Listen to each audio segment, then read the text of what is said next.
Olá, eu sou Jerônimo Marana, professor de artes marciais, e eu estou aqui para falar para vocês sobre como encontrar um bom professor de artes marciais.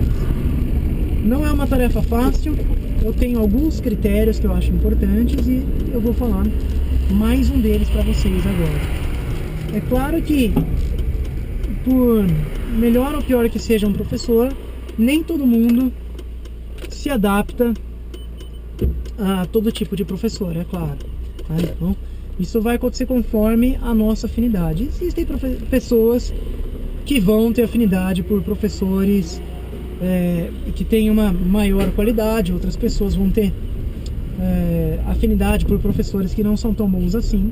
E isso é normal, e a gente também muda de professor conforme a afinidade, assim como já aconteceu comigo. Eu tive afinidade por muito tempo com o professor, depois eu perdi essa afinidade e depois acabei tendo afinidade com outros professores e fui treinar com outras pessoas. Isso é perfeitamente normal, tá? A gente procura um professor conforme aquilo que a gente acredita, que a gente procura num determinado momento. Mas enfim, a dica que eu quero dar para vocês hoje é: se o seu professor conhece e entende sobre outras artes marciais, tá?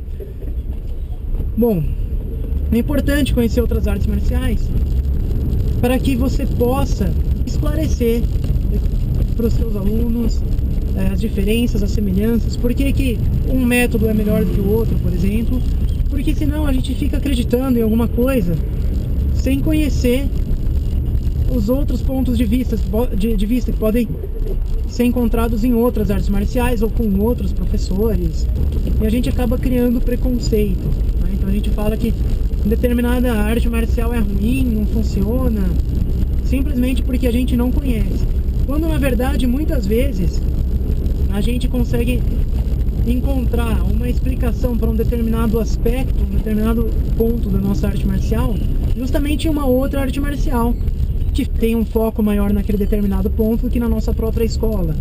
Eu vou dar um exemplo.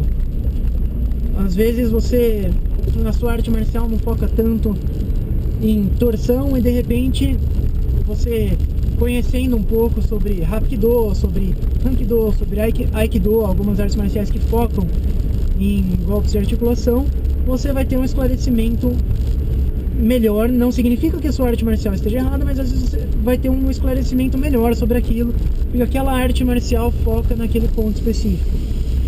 Então é importante conhecer as outras artes marciais, conhecer a teoria delas, para saber agregar à sua própria arte marcial aquilo que é bom das outras, tá? Porque às vezes a única diferença reside na maneira de ensinar, na maneira de pensar sobre determinado ponto. É uma explicação diferente, né, que às vezes pode te ajudar a entender melhor.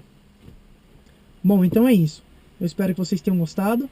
Dê o seu like aqui embaixo ou o seu dislike, deixem os seus comentários e se inscrevam no meu canal. Muito obrigado e a gente se vê no próximo vídeo.